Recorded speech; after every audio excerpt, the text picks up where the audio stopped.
Welcome. I am Dr. Watson. Tonight, we enter the world of Sherlock Holmes with the adventure of the Norwood Builder, a mystery of hidden rooms, false accusations, and deadly deception. The fog had not yet settled over London that evening, but the city already carried the quiet heaviness of approaching night. From the windows of our old rooms at 221B Baker Street, the lamps below glowed like small golden moons through the drifting smoke of carriage wheels and chimney haze. Sherlock Holmes sat opposite me, in his familiar armchair, long fingers pressed together beneath his chin, while the final curls of tobacco smoke drifted lazily towards the ceiling. To the ordinary citizen, Holmes murmured, London has become unbearably dull since the fall of Professor Moriarty. I smiled faintly over my teacup. I suspect most people would consider that a blessing. Holmes leaned back with a sigh of theatrical disappointment. Perhaps, but for the student of crime, Watson, the city has lost its music. There was once a hidden thread connecting every strange occurrence in London, a robbery in Whitechapel, a disappearance in Lambeth, a forged letter in Kensington. Moriarty's hand could often be found somewhere behind them all. The fire crackled softly between us. Outside, rain whispered against the windows. It had been only a few months since Holmes had returned permanently to Baker Street, and though he would never admit it openly, I believe he had begun to enjoy the quiet rhythm of our old companionship once again. The violin rested beside him. My medical journals lay untouched upon the table. For one peaceful moment, the world seemed still. Then the bell downstairs rang violently, not politely, not cautiously, but with the desperate force of someone pursued by terror itself. A second later came the thunder of hurried footsteps upon the staircase. Mrs. Hudson cried out in alarm. Below, the door burst open. A young man stumbled into the room, pale-faced and breathless, his hair disordered by the rain, and his eyes wide with panic. He looked from Holmes to myself, as though uncertain whether he had reached safety or merely another form of judgment. "I beg your pardon," he gasped. "Forgive this intrusion, but I had nowhere else to go." Holmes remained perfectly calm. "Please sit down," said he gently, "and take a breath before you collapse entirely." The young man dropped heavily into the chair near the fire. His hands trembled uncontrollably. Holmes slid his cigarette case across the table. "You are unmarried," Holmes observed casually. "A solicitor by profession, a Freemason. You suffer slightly from asthma, and tonight you are very badly frightened." The stranger stared in astonishment. "How could you possibly know that?" Holmes waved the question away as though it bored him. "The ink stains upon your cuff, your legal papers, the watch charm of the Masonic order, your breathing, elementary observations. Now then, your name." The man swallowed hard. "John Hector Macfarlane." Holmes showed no sign of recognition, but the young man's fear deepened. "You have not heard?" he whispered. "Then perhaps the newspapers have not reached you yet." Without waiting for permission, he snatched up the evening paper lying beside Holmes and unfolded it with shaking hands. "There," he said. "Read the headlines." I leaned forward. Across the page, in heavy black letters, were printed the words, "Mysterious disappearance. In Lower Norwood Well. Known builder. Feared, murdered. Young solicitor. Spect." The room grew very still. Holmes's eyes brightened instantly. At last, I thought, something had awakened him.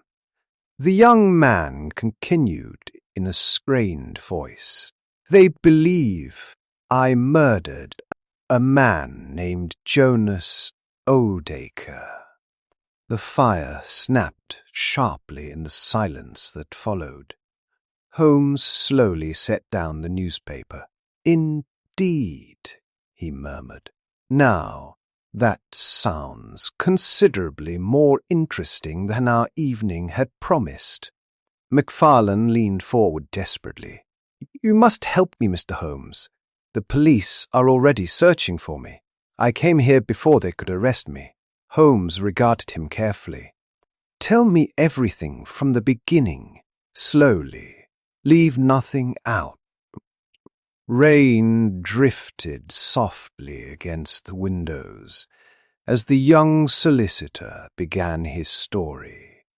And though none of us yet understood it, that stormy evening at Baker Street would lead us into one of the strangest and most theatrical mysteries I had ever witnessed, besides Sherlock Holmes. The storm deepened outside. 214 B. Baker Street, as John Hector McFarlane gathered himself beside the fire. Rain tapped steadily upon the windows, while the distant rumble of carriage wheels echoed through Baker Street below. Sherlock Holmes remained motionless in his chair, eyes half closed, fingertips pressed together beneath his chin. To a stranger, he might have appeared bored. I knew better. He was listening with absolute intensity.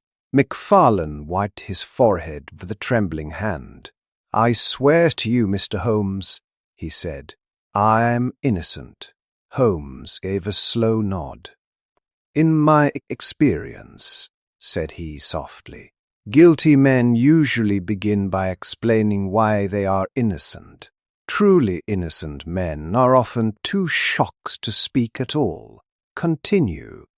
The young solicitor swallowed nervously. "I had never met Jonas Oldacre before yesterday afternoon." That statement alone seemed to interest Holmes. "Never? Never in my life. I knew only that he had once been acquainted with my parents. Many years ago. Nothing more." "And yet," said Holmes quietly, "he intended to leave you his entire fortune." McFarlane stared at him. "You already know?" Holmes tapped the newspaper lightly. "The article suggests motive. Therefore, there must be inheritance involved somewhere. Proceed." The young man took a long breath before continuing. "Yesterday, at about 3 o'clock, Mr. Oldacre arrived unexpectedly at my office in the city. He was a small man, very thin, with pale eyes and white eyelashes. There was something unpleasant about him." Holmes opened one eye slightly. "Go on." "He carried several pages torn from a notebook. They were covered in rough handwriting. He placed them upon my desk and said, 'This is my will. I wish you to put it into proper legal form immediately.'" The fire crackled softly. Outside, the rain became heavier. "At first," McFarlane continued, "I assumed it would be an ordinary matter. But as I copied the document, I realized, with increasing astonishment, that nearly all of his property was to be left to me. Even I could not entirely suppress my surprise." Holmes, however, merely closed his eyes again. "And what explanation did he offer?" "He claimed that he had always admired my parents, that he had heard good reports of me over the years, that he had few relatives and wished his money to pass into worthy hands. Holmes smiled faintly. A suspiciously generous gentleman, yes, MacFarlane admitted. But at the time, I confess I was overwhelmed.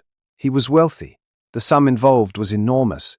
He lowered his gaze toward the carpet. I should perhaps have questioned his motives more carefully. Most men would not, Holmes replied calmly. MacFarlane continued. Once the will had been completed and signed, Mr. Oldacre informed me that there were many private documents, leases, deeds, financial papers, which I must examine in order to understand the estate properly. He insisted that I visit his home in Lower Norwood that same evening. Holmes slowly reached for his pipe. And did he ask you to keep the matter secret? MacFarlane looked startled. Yes. He specifically told me not to inform my parents until everything had been finalized. He called it a pleasant surprise for them. Holmes exchanged the briefest glance with me.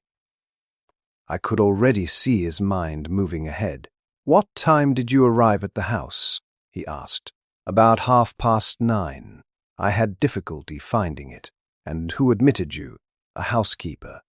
A dark woman named Mrs. Lexington. Holmes nodded thoughtfully. Excellent. Continue. MacFarlane's voice dropped lower now, as though the memory itself frightened him. I was taken into a small dining room, where supper had been laid out. Later, Mr. Oldacre brought me into his bedroom. There was a large safe there, filled with papers. We spent hours examining them together. And throughout this, said Holmes, his manner remained normal as such a strange man could appear. Holmes lighted his pipe carefully. What happened next? It became very late, nearly midnight. Miss Oldacre remarked that we should avoid disturbing the housekeeper, so, instead of leaving through the front hall, he escorted me out through the French window of his bedroom. The flames reflected across Holmes' sharp features. Interesting, he murmured. MacFarlane continued nervously. I realized only then that I had misplaced my walking stick. Mr. Oldacre laughed and said he would keep it safe until my next visit. Holmes' eyes opened fully. You left your stick behind. Yes. And the safe? Still open. The papers remained spread across the table. Holmes said nothing for several seconds. The room felt colder somehow. At that hour, MacFarlane continued, I could not return home easily, so I stayed overnight at an inn near Norwood. I knew absolutely nothing more until this morning, when I saw the newspaper reports accusing me of murder. The young man's voice nearly broke. They say the room showed signs of struggle. Blood upon the floor. My walking stick covered in stains. They believe Oldacre was beaten to death and burned. The fire suddenly hissed as a log shifted. For a long moment, nobody spoke. Then Holmes rose slowly from his chair and crossed toward the window. London shimmered dimly beyond the rain-covered glass. Finally he spoke. MacFarlane, he said softly, this case grows more curious with every minute. And at that precise instant, the bell downstairs rang again. But this time, the footsteps upon the staircase were slower, heavier, official. The heavy footsteps stopped Outside the door of 221B Baker Street, a sharp knock followed. Before either Holmes or I could answer, the door opened, and Inspector Lestrade of Scotland Yard stepped briskly into the room. Behind him I caught sight of 2 uniformed policemen waiting upon the staircase. The inspector removed his gloves slowly, his narrow face carrying an expression of grim satisfaction. "Well, Mr. Sherlock Holmes," said he, "it appears we are just in time." Poor Macfarlane had risen halfway from his chair. His face turned utterly white. Lestrade fixed his eyes upon him. "John Hector Macfarlane," he announced officially, "I arrest you for the murder of Mr. Jonas Oldacre of Lower Norwood." The young solicitor staggered backward, as though physically struck. For a moment, I believed he might faint entirely. Instead, he clutched the arm of the chair with desperate fingers and turned pleading eyes toward Holmes. "You promised to hear me out," he whispered. Holmes remained astonishingly calm. "One moment, Lestrade," said he lazily. "Surely half an hour more can make little difference now." Lestrade frowned. "The case is already quite complete." "Possibly," Holmes replied. "But even complete cases may sometimes benefit from intelligence." I could see irritation flicker across the detective's face. No man at Scotland Yard enjoyed Holmes's dry manner when it was directed toward them. Still, Lestrade respected him far too much to refuse outright. "Well," said he reluctantly, "I can spare a little time, but anything this man says may be used as evidence against him." Macfarlane nodded miserably. "I have nothing to hide." Holmes returned quietly to his chair. "Please continue your account from where you stopped." The young solicitor swallowed hard. "When I awoke this morning and read the newspaper reports, I realized immediately how terrible the situation appeared. My stick had been found in the room. The will gave me motive. I feared the police would arrest me at once." "Quite sensible of you," Holmes murmured. "I noticed a man watching me from London Bridge Station." Macfarlane continued. "I became convinced Scotland Yard was already following me. That is why I came directly here." Lestrade gave a dry little smile. "You saved us the trouble of searching for you."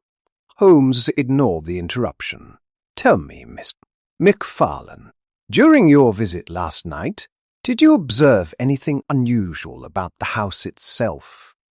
The young man frowned in concentration. "No, nothing obvious.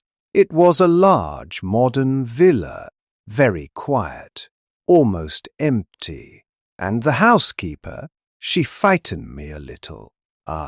She hardly spoke. She watched everything very carefully." Holmes tapped ash from his pipe. "A silent housekeeper is often far more interesting than a talkative one." Lestrade snorted softly, but said nothing. Holmes leaned forward slightly. "One more detail. The will itself, was it prepared carefully?" Macfarlane shook his head. "No.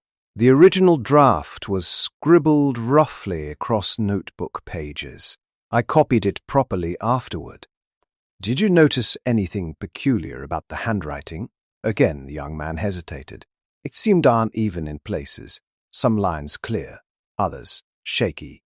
Holmes' eyes brightened faintly. "Excellent." Lestrade crossed his arms impatiently. "I fail to see what railway handwriting has to do with murder." "Railway handwriting?" I repeated. Holmes smiled faintly. "My dear Watson, the explanation is elementary. The document was clearly written while travelling upon a train. Notice how some words are smooth, while others wobble violently. The interruptions correspond perfectly with the movement of carriages crossing points and junctions. Even Lestrade looked mildly impressed, despite himself. Holmes continued calmly. Our deceased builder apparently drafted his will during a journey between the suburbs and London. But why should that matter? I asked. Because, said Holmes quietly, a man rarely prepares an important will in such careless circumstances, unless he expects it to serve some immediate purpose. The room grew silent again. Rain whispered steadily beyond the windows. Lestrade finally cleared his throat. Well, theories are all very fine, Mr. Holmes, but facts remain facts. We have motive, opportunity, physical evidence, and now the suspect's own admission that he was alone with the deceased shortly before his disappearance. Holmes regarded him thoughtfully. Yes, said he softly. That's precisely what troubles me. Lestrade blinked. Troubles you? My dear Lestrade, the case is almost too perfect. The inspector laughed outright. You surprise me. Usually the difficulty is lack of evidence. Quite true. But occasionally evidence becomes so neat, so convenient, that one begins to suspect it has been arranged. Macfarlane looked up suddenly. Then you believe me? Holmes stood and crossed toward the fireplace. I believe, said he carefully, that I dislike explanations which arrive too easily. Lestrade shook his head. While you search for invisible complications, Scotland Yard deals with realities. Holmes smiled pleasantly. And yet, realities have a curious habit of changing shape. For several moments, nobody spoke. Then Holmes turned back toward Macfarlane. You mentioned your parents knew Jonas Oldacre long ago. Yes. I think, said Holmes, thoughtfully, that tomorrow morning I shall pay them a visit. Lestrade raised an eyebrow. To Blackheath? Why? Because, Holmes answered softly, I have learned over the years that when a mystery begins with an unexpected inheritance, one should first examine the past before trusting the present. Outside, thunder rolled faintly across sleeping London, and though neither Lestrade nor I fully understood it yet, I could already see that Holmes' mind had begun moving toward a conclusion entirely different from that of Scotland Yard. The following morning dawned grey and strangely airless over London. A pale mist drifted between the buildings, as Sherlock Holmes and I departed from 221B Baker Street, aboard an early train, bound towards Lower Norwood. Holmes had spoken little during breakfast. Indeed, he had barely touched his meal at all. Whenever a case truly captured his imagination, ordinary needs such as sleep and food became annoyances to him, interruptions rather than necessities. As our train rattled through the outskirts of the city, Holmes sat beside the window with closed eyes, fingertips together, lost somewhere within the machinery of his own thoughts. You believe Macfarlane innocent, I finally said. Holmes opened one eye slightly. I believe, said he, that the obvious explanation is frequently the least trustworthy. That hardly answers the question. It answers it perfectly, my dear Watson. The train thundered onward through rows of damp suburban houses and narrow factory yards. At last we arrived at the quiet district of Lower Norwood. Deep Dean House stood upon a broad road lined with dripping trees and hedges darkened by rain.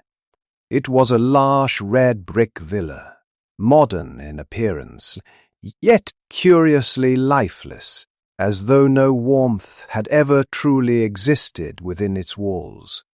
A small crowd still lingered near the gates, eager for glimpses of scandal and tragedy. Nothing attracts human curiosity more completely than suspected murder. Inspector Lestrade met us in the front garden. His sharp little eyes glittered with satisfaction. "Well, Mr. Holmes," said he cheerfully, "have you discovered your alternative explanation yet?" Holmes removed his gloves calmly. "Not entirely," Lestrade smiled. "I feared as much." I could not help noticing how confident the detective had become since the arrest of Macfarlane. To him, the case already seemed solved. Holmes, however, appeared entirely untroubled. "Perhaps you will permit me another look through the house," said he. "Certainly, though I doubt you will find anything Scotland Yard has missed." Holmes merely smiled.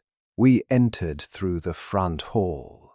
The interior felt cold, despite the season. Many rooms stood almost empty, containing little beyond scattered furniture and a faint smell of dust and old wood polish. The entire house seemed unlived in. Holmes moved slowly from room to room. With extraordinary patience, he examined carpets, door handles, window locks, even the fireplaces. To the casual observer, his actions might have appeared random. Yet I had long learned that Holmes observed details invisible to ordinary men. At last, Lestrade led us into the bedroom of the missing builder, Jonas Oldacre. "This," said the inspector proudly, "is where the crime occurred." The room was large and plainly furnished. Near the wall stood the heavy iron safe which Oldacre had supposedly opened for Macfarlane during their late-night meeting. Papers still lay scattered across the table nearby. Holmes crossed immediately toward them. "Anything missing?" he asked. "A few financial documents, perhaps," Lestrade answered. "But nothing of consequence." Holmes said nothing. He merely continued examining the room carefully. I noticed faint stains upon the carpet near the bed. Blood, very small amounts, hardly more than smears. Beside the fireplace leaned the empty space where Macfarlane's missing walking stick had apparently been discovered. Lestrade folded his arms confidently. "The evidence fits together beautifully," said he.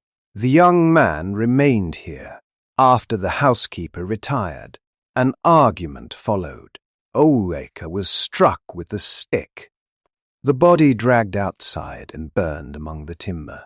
Holmes crouched near the French windows. And yet," said he softly, "the blood is surprisingly slight for so violent a murder." Lestrade shrugged. "Not every blow spills oceans of blood." "Quite true." Holmes stepped outside through the open window into the rear garden. The timber yard stood some distance away. Beyond the hedge of privet bushes, the remains of the fire were still clearly visible: blackened beams, wet ash, and the sharp, lingering odour of burned wood. Holmes walked slowly across the lawn.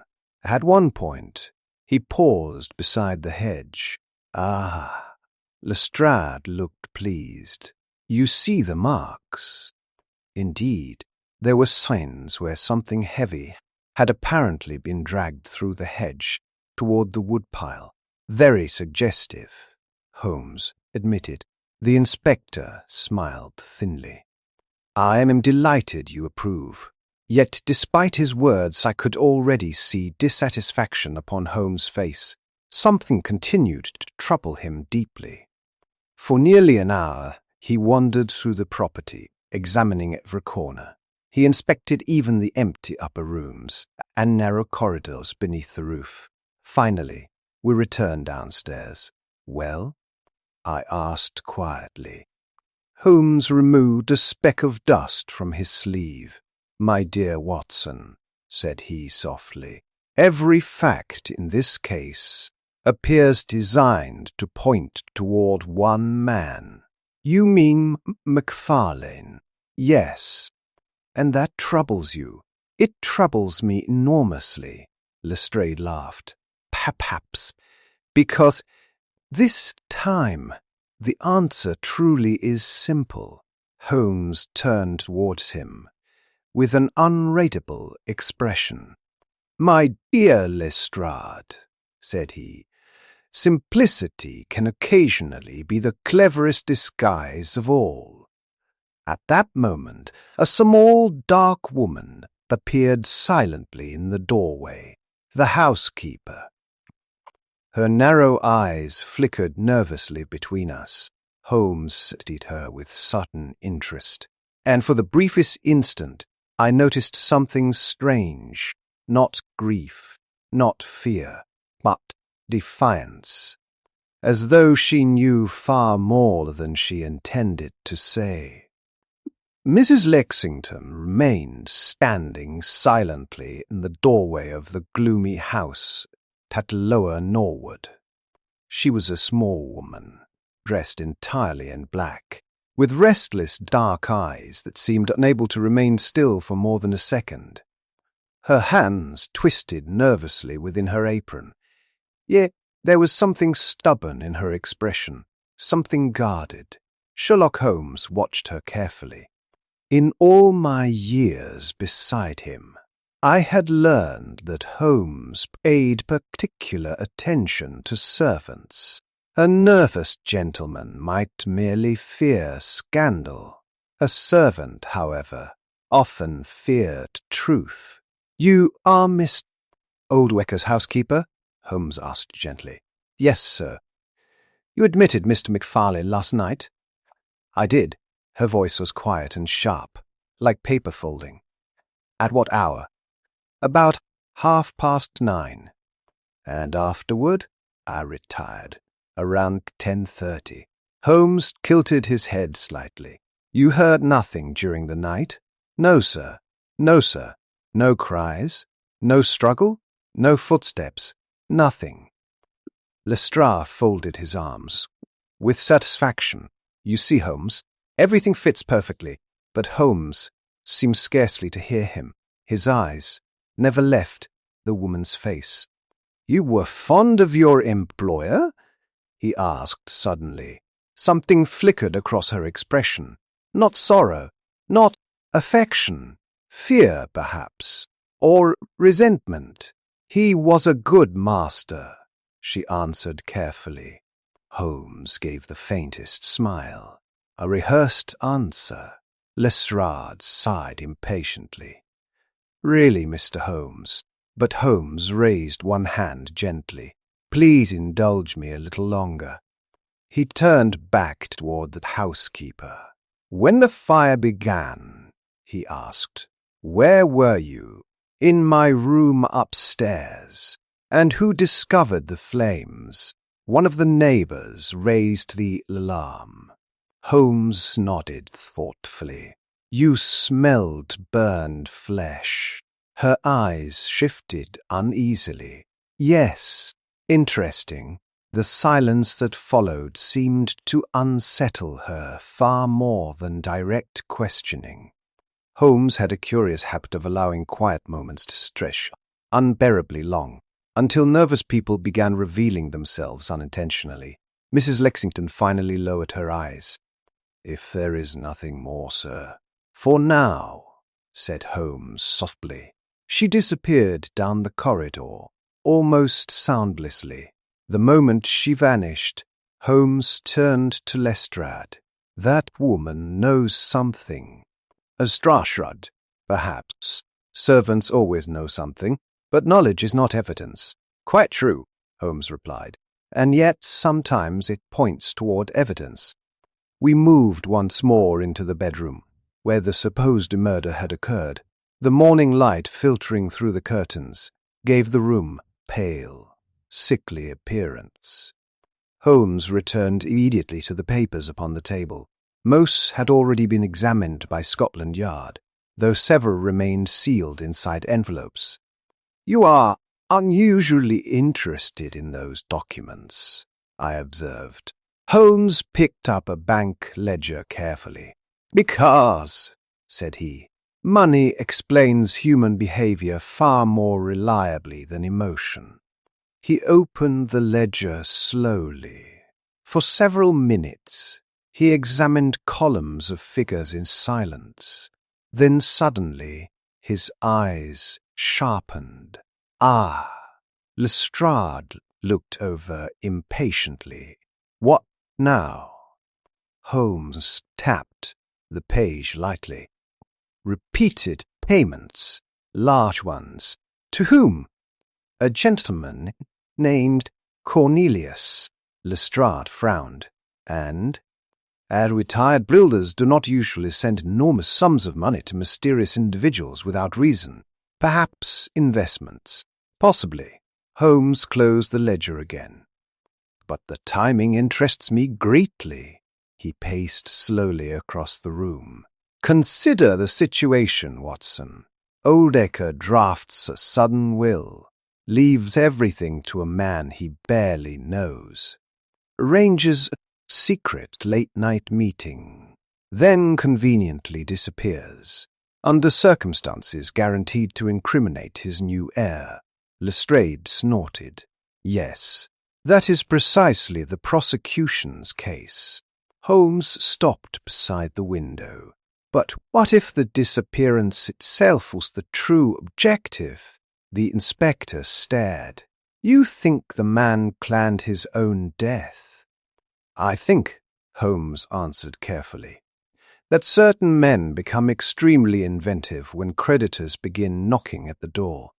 For the first time, certainty crossed Lestrade's face. Holmes continued quietly. "The missing documents concern me. So do the payments to Cornelius. And most of all," he glanced slowly around the room, "I dislike crimes arranged too perfectly." The detective rubbed his chin. "You still have no proof." "No. And meanwhile MacFarlane sits in custody." Holmes' expression darkened slightly. "Yes, which means we are running out of time." Outside, the wind stirred softly through the wet trees beyond the lawn. Holmes suddenly moved toward the doorway. "Come, Watson. Where now?" "Stairs." We climbed toward the upper floor, where several unused rooms stood beneath the sloping roof of the house. Dust covered much of the corridor. The air felt warmer there, strangely stale. Holmes paced the length of the passage slowly, once, twice, then again. His movements became increasingly deliberate. Lestrade watched with growing impatience. "What exactly are you measuring?" Holmes ignored him. Instead, he removed his tape measure from his pocket and checked the corridor length carefully. Then he descended halfway downstairs before returning once more to the upper hall. At last he stopped, and for the first time that entire day, I saw genuine excitement flash across his face. "How very curious," he murmured. "What is curious?" I asked. Holmes tapped lightly upon the wall near the corridor's end. "This passage is shorter than it ought to be." Lestrade blinked. "What nonsense." "Not nonsense," Holmes replied softly. "Architecture." He paced again carefully. The rooms below extend farther than the upper corridor allows. I stared at him. You mean there is empty space hidden somewhere behind this wall? The inspector's expression hardened immediately. A concealed room, perhaps. Holmes knelt near the skirting board. For several moments he examined the woodwork in silence. Then, unexpectedly, he smiled. A slow, dangerous smile. "My dear Lestrade," said he quietly, "I begin to think our missing Mr. Oldacre may be considerably less dead than Scotland Yard imagines." For several long moments nobody spoke inside the silent upper corridor of the house at Lower Norwood. Sherlock Holmes remained kneeling beside the wall, fingertips resting lightly against the wooden panels, while his sharp eyes moved slowly across every crack and shadow. Inspector Lestrade stared at him in disbelief. "You cannot seriously mean," said Lestrade, "that the dead man is hiding inside his own house?" Holmes rose calmly to his feet. "My dear Lestrade, until I actually see the fellow, I mean nothing with certainty. But I have learned that architecture rarely lies." He paced the corridor once more. "The measurements below do not correspond with the measurements above. Therefore, some portion of this upper floor has been concealed." Lestrade folded his arms stubbornly. "And if there is such a space, then we must ask ourselves who built it." The inspector frowned. "Well, Oldacre himself was a builder." "Exactly." Holmes smiled faintly. "A professional builder would possess both the knowledge and opportunity to construct a hidden chamber without attracting attention." The stale warmth of the corridor suddenly seemed far more oppressive to me. The very walls now felt secretive. Holmes tapped lightly upon the plaster again. The sound differed, ever so slightly, from the surrounding wall. Hollow. I saw Lestrade's expression begin to change. "Good Lord," he muttered. Holmes's eyes glittered with growing energy. "There is someone behind there. But why not simply break through?" I asked. "Because," Holmes replied softly, "if our gentleman truly hides within, I prefer that he reveal himself voluntarily." Lestrade gave a short laugh. "And how exactly do you propose that?" Holmes turned toward the staircase. "With a little theatre." There was always something almost mischievous about Holmes where mystery neared its solution. The cold, analytical machine suddenly became animated, nearly playful.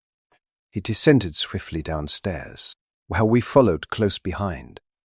Near the rear entrance, he discovered several bundles of dry straw stacked beside gardening tools. "Excellent," he murmured. Lestrade watched suspiciously. "You are not about to set the house on fire, I hope?" "Only a very small portion of it." Within minutes, Holmes had instructed 2 constables to carry the straw upstairs into the upper corridor. The policeman obeyed, though with obvious confusion. Even I had not yet fully understood Holmes' intention. The straw was arranged carefully near the end of the passage, beneath the sloping ceiling. Holmes enfopened one of the narrow windows slightly. A draught moved softly through the corridor. "There," said he with satisfaction. "Perfect." Lestrade finally lost patience. "Holmes, this is absurd." "On the contrary," said Holmes pleasantly, "it is highly educational." He turned toward me. "Watson, if you please, your matches." I handed him the box. Holmes knelt and touched flame gently to the straw. At first, only a thin ribbon of smoke curled upward. Then the dry straw crackled faintly as grey smoke thickened rapidly within the corridor. Lestrade stepped backward immediately. "Holmes, quite safe," Holmes assured him calmly. "Now then, gentlemen, I shall ask you all to cry 'fire' as loudly as possible." The constables exchanged bewildered looks. Lestrade stared in outrage. "You cannot be serious, my dear fellow," said Holmes. "Please try to enjoy yourself for once." Without waiting further, Holmes raised his own voice powerfully. "Fire!" The cry echoed through the empty house. Reluctantly, we joined him. "Fire!" Smoke drifted heavily now along the ceiling. Again, Holmes shouted, "Fire!" The combined voices thundered through the corridor and down the staircase, and then a sudden violent sound shattered the silence. A hidden door burst open near the corridor wall. Out sprang a small thin man with wild grey eyes and white eyelashes, coughing furiously as he stumbled into the smoke-filled passage.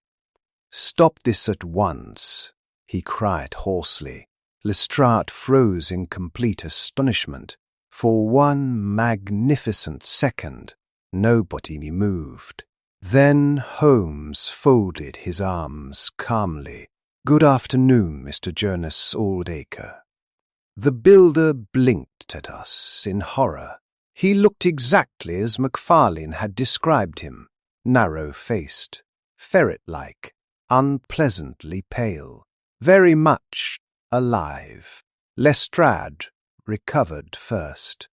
"You miserable scoundrel!" he roared. Within seconds, the constables had seized Oldacre firmly by both arms. The little man began stammering immediately. "It was only a joke, a harmless joke." "A joke?" Lestrade exploded. "You nearly sent an innocent man to the gallows." Oldacre shrank visibly beneath the inspector's fury. Holmes, however, appeared almost serene. He stepped calmly toward the hidden doorway and examined the secret chamber beyond. Inside stood a narrow bed, water jugs, food supplies, books, and several bundles of papers. A perfect hiding place.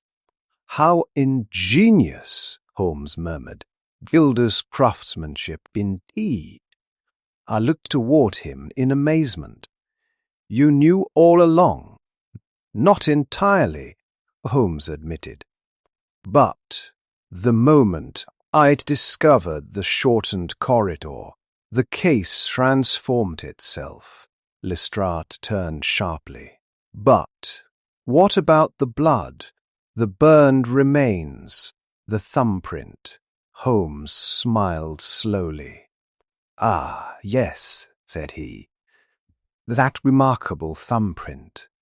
Even now I could see the excitement dancing behind his eyes. The great puzzle had at last unfolded completely before him, and Sherlock Holmes was enjoying every second of it. The smoke slowly faded from the upper corridor of the house at Lower Norwood, while the captured builder, Jonas Oldacre, sat trembling between two policemen.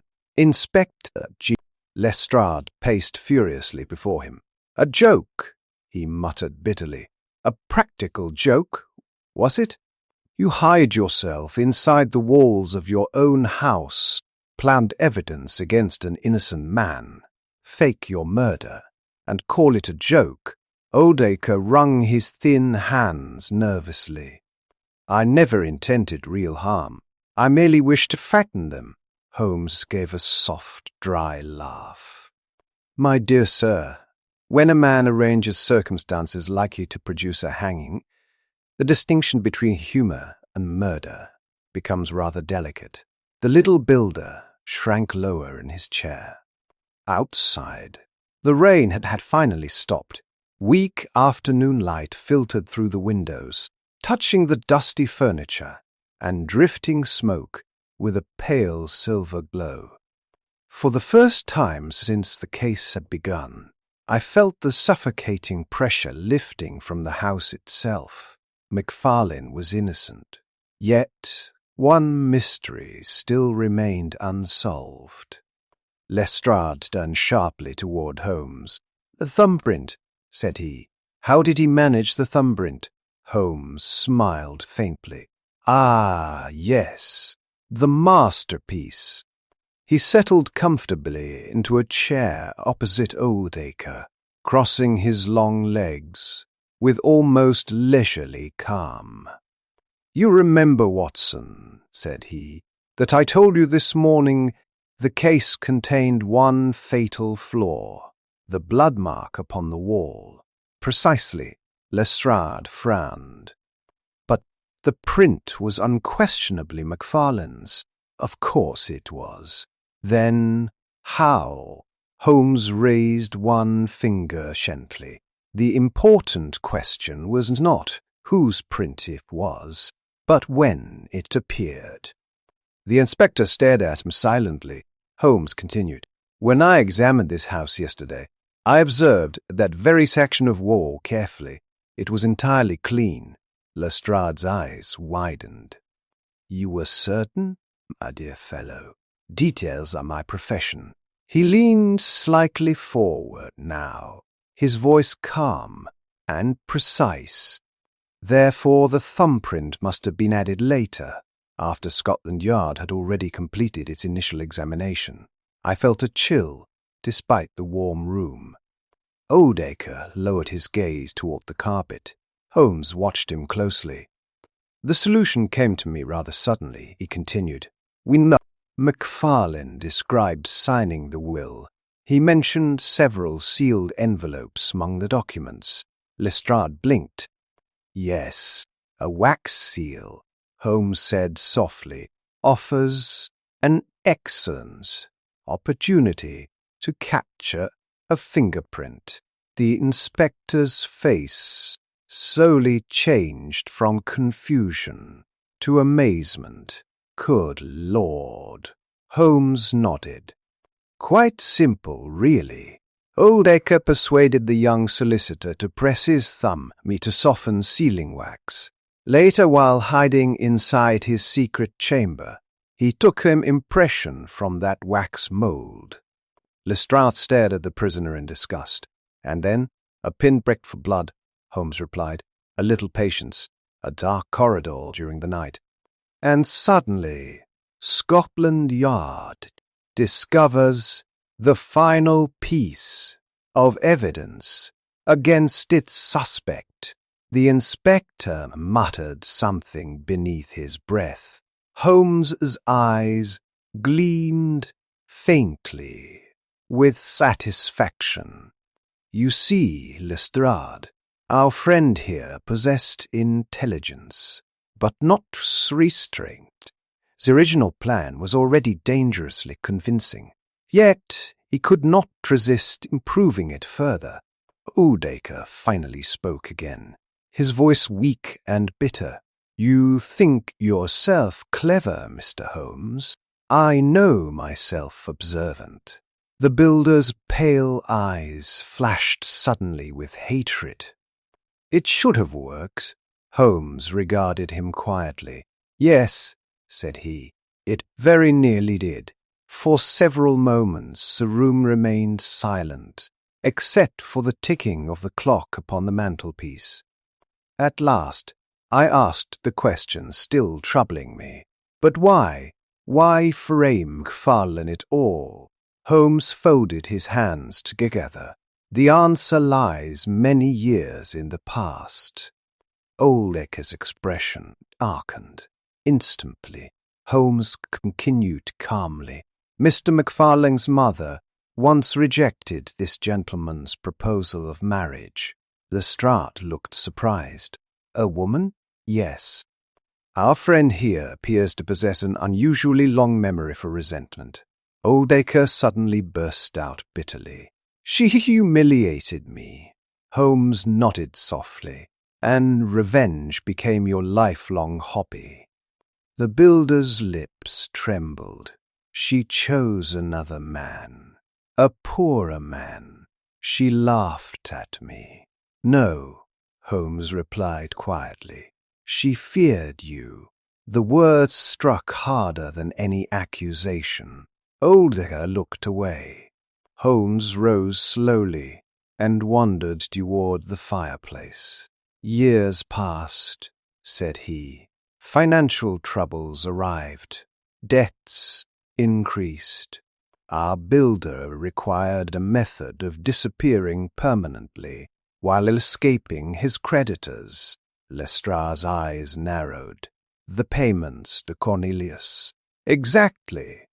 Almost certainly. Another identity used by Oldacre himself. Holmes turned back toward us.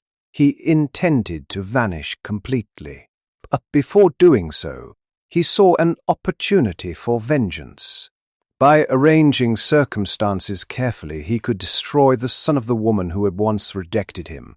I glanced toward the miserable prisoner. The entire scheme suddenly seemed even uglier than before, not merely criminal, petty, cruel. Holmes's expression hardened slightly. There are many forms of evil, Watson, some violent, some cold, but vindictive hatred preserved across decades is among the saddest. Lestrade stepped toward the doorway. Well, said he grimly, Mr. Oldacre may continue his reflections from a prison cell. The policeman hauled the defeated builder to his feet. As they led him away, he paused only once to glare back toward Holmes with poisonous resentment. Holmes merely smiled politely. And within moments, the architect of the entire deception vanished down the staircase under police guard, leaving behind only silence and the fading smell of smoke. It was already evening when Holmes and I finally returned to 21B Baker Street. London glimmered softly beneath the damp glow of gas lamps, and a thin silver mist drifted through the streets like smoke across dark water. The long day had exhausted me far more than I cared to admit, yet Holmes appeared strangely refreshed now that the mystery had been solved. There was always a peculiar transformation in him after a successful case. During investigation, he became sharp, restless, almost feverish. Afterward, calm descended upon him like silence after a storm. Mrs. Hudson brought supper upstairs while Holmes stretched lazily beside the fire, violin resting across his knees. "You seem satisfied with yourself," I observed. Holmes smiled faintly. "My dear Watson, satisfaction is one of the few rewards available to those who spend their lives untangling human foolishness." The firelight flickered warmly across the familiar sitting room. How many strange evenings had we spent there together? How many frightened clients had climbed those 17 worn steps, seeking help from Sherlock Holmes, and how many criminals had underestimated him entirely? I settled into my chair opposite him. "There is still one thing I do not fully understand," I admitted. "Only one?" Holmes replied dryly. "The burned remains in the timber yard." "Ah, yes. Are theatrical. Oldacre required physical evidence of death." Holmes reached for his pipe thoughtfully. The remains were almost certainly animal bones, rabbits perhaps, combined with burned clothing and buttons from his own garments. They created precisely the illusion Scotland Yard expected to find. I shook my head slowly. The cruelty of it. Yes, Holmes murmured. The plan itself was clever, but the motive behind it was deeply small. Outside, somewhere far below, a hansom cab rattled along Baker Street before fading into the fog. Holmes leaned back comfortably. You noticed something curious about Lestrade today? That he became far more polite once you solved the case. Holmes chuckled softly. Exactly. Scotland Yard dislikes me most intensely when I am correct. You enjoy tormenting them, only mildly. The violin bow moved absent-mindedly between his fingers.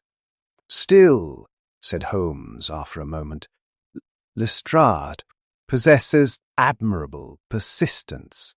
He sees facts clearly enough.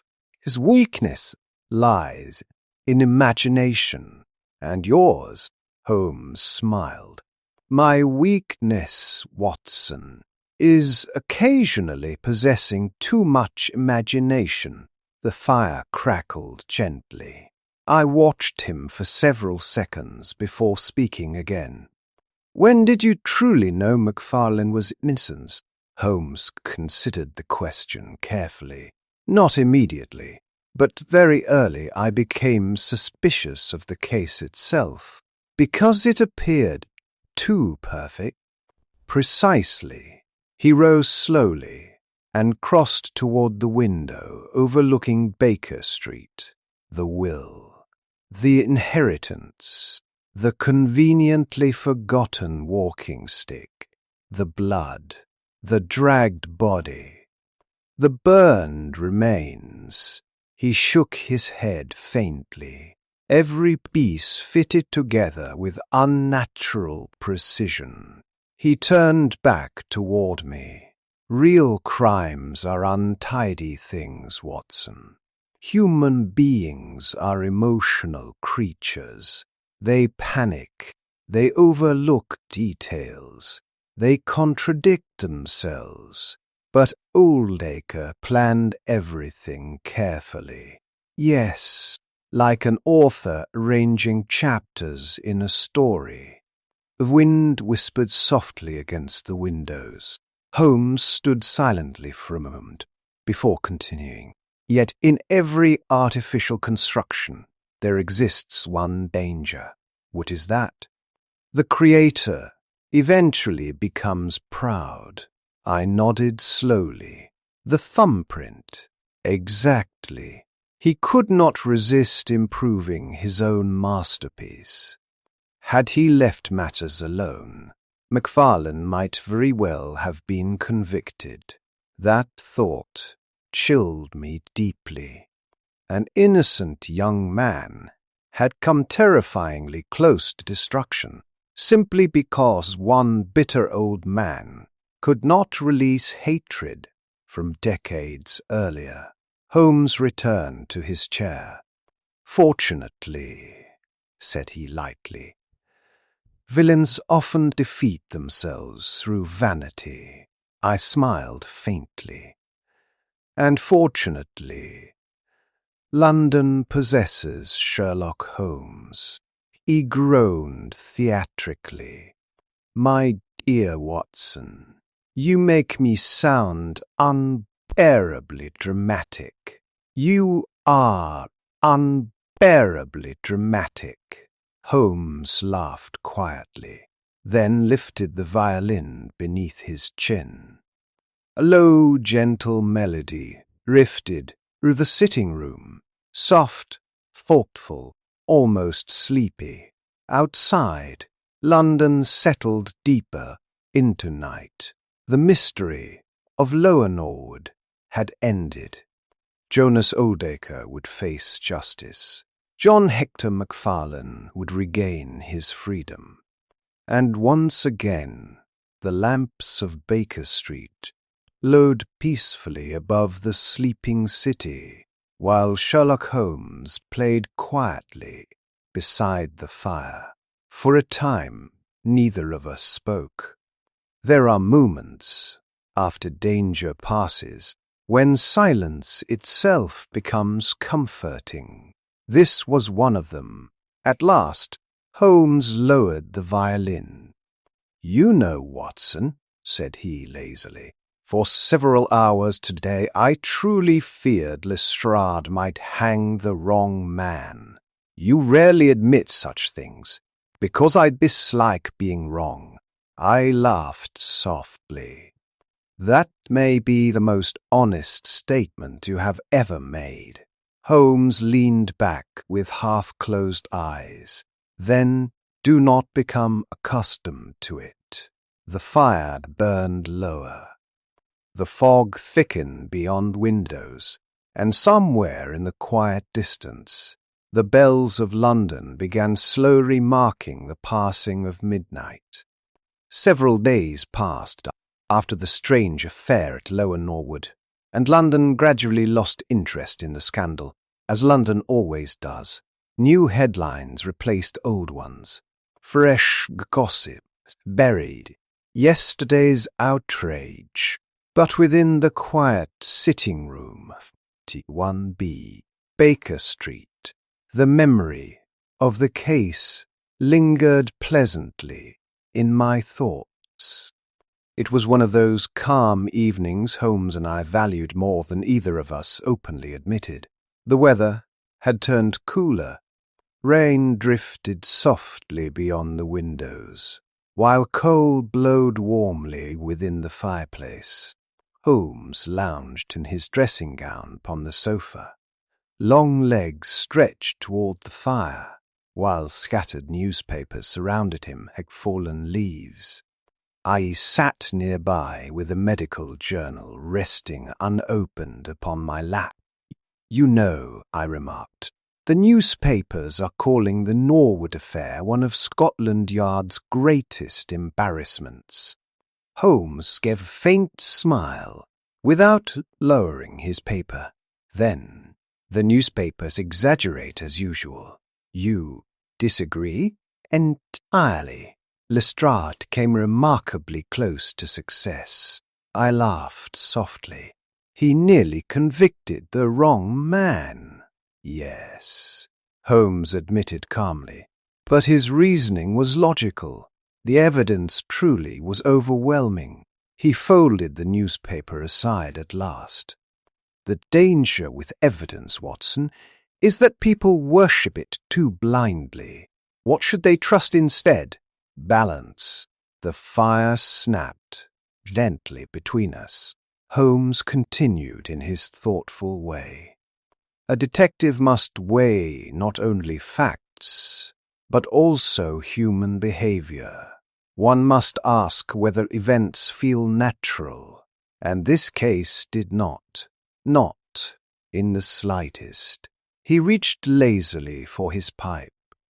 "Imagine yourself guilty of murder. Would you choose the very night you inherited a fortune to commit it? Certainly not. Would you leave your own walking stick beside the body? No. Would you allow yourself to be seen entering the victim's home shortly before the crime? Again, no." Holmes nodded faintly. "Exactly." Everything pointed toward MacFarlane so perfectly that the arrangement itself became suspicious. I leaned back thoughtfully. "It is remarkable how close Oldacre came to succeeding." Holmes exhaled smoke slowly toward the ceiling. "Vanity destroyed him." "The thumbprint?" "Yes." Holmes smiled slightly.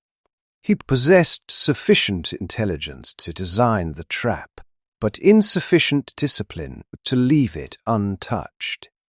Outside, a carriage rolled through the wet London streets below. The familiar sounds of Baker Street drifted softly upward through the fog. I watched Holmes quietly for several moments before speaking again. There was something particularly unpleasant about Oldacre. Holmes's eyes narrowed thoughtfully, because his crime was deeply personal. He hated Farlin's mother. Not hatred alone, Holmes corrected gently, humiliation. The firelight flickered across his sharp features. Certain men forgive financial ruin more easily than wounded pride. Oldacre spent decades preserving resentment, out-treasured possession. That seems exhausting. It usually is. Holmes leaned his head back against the chair. The truly dangerous individuals are rarely those driven by sudden passion. Far worse are those who nurse grievances patiently through the years. His voice grew quieter. They convince themselves their cruelty is justice. The room fell silent again. At last I asked, "Do you believe Macfarlane will recover from all this?" Holmes gave a slight shrug. "In time, perhaps.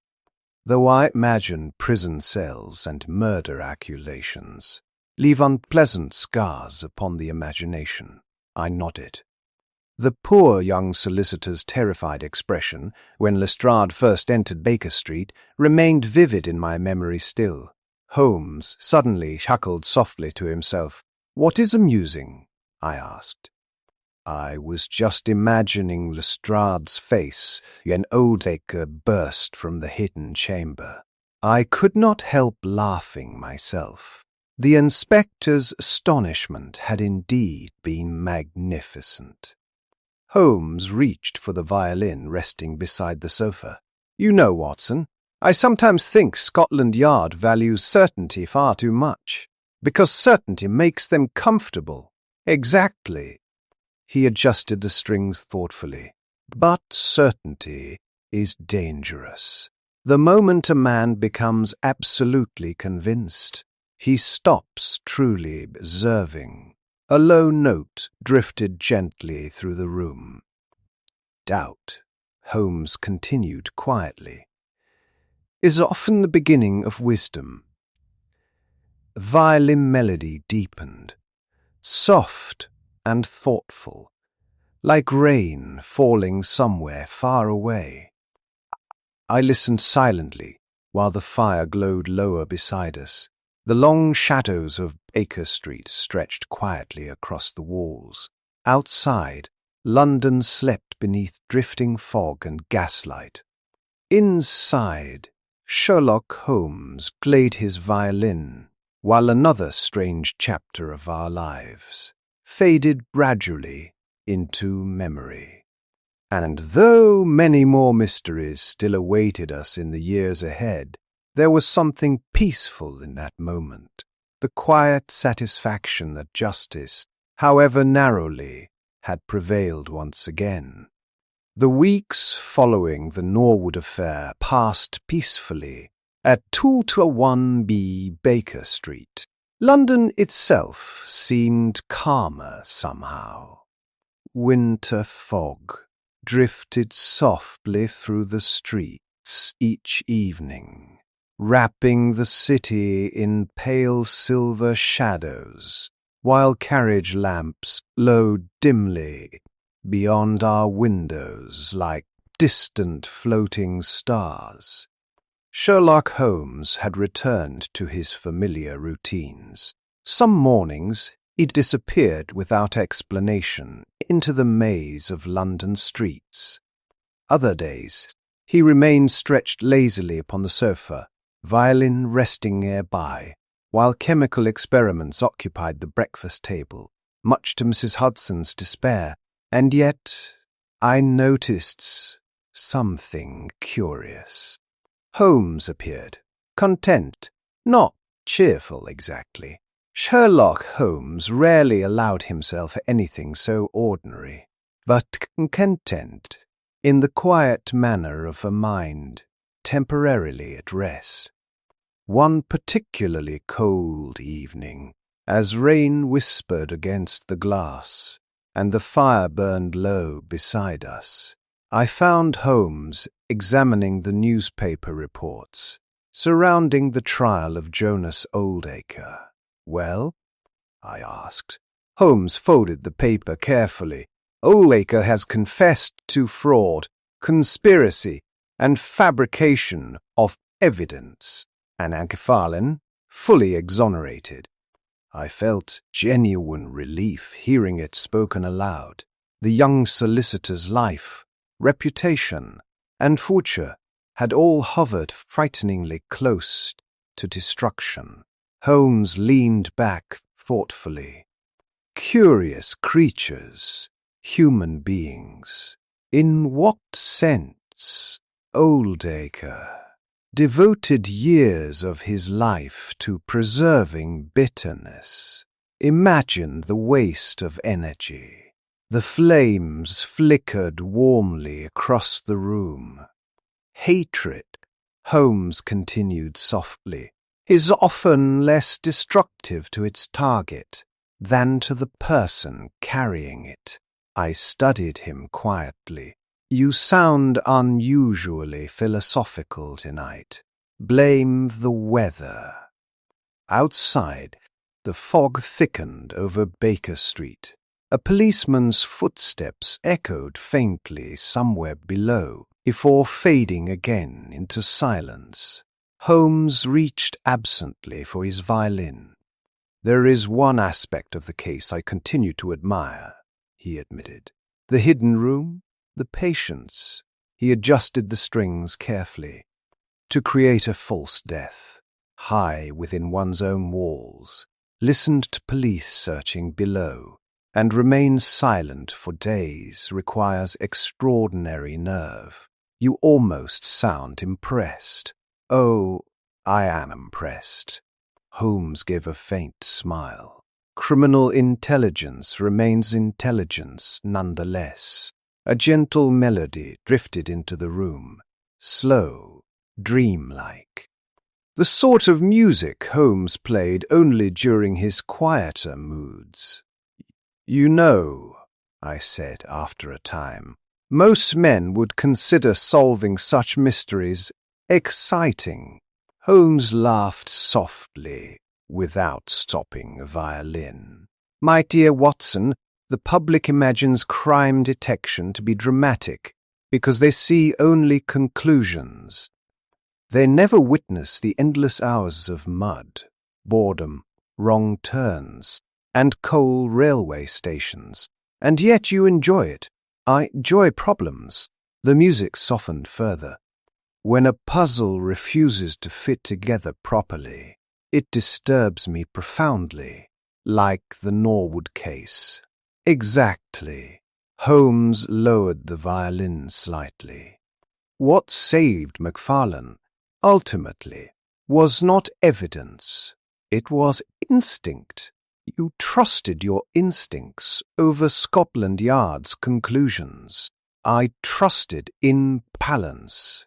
He looked toward the fire thoughtfully. "Everything pointed in one direction too neatly. Life is rarely so accommodating." The room fell silent again, except for rain and distant wheels upon wet streets. I glanced around the familiar sitting room, the worn Persian slipper hanging beside the mantel, the chemical stains upon the table, the violin case near the chair, the drifting tobacco smoke curling lazily toward the ceiling.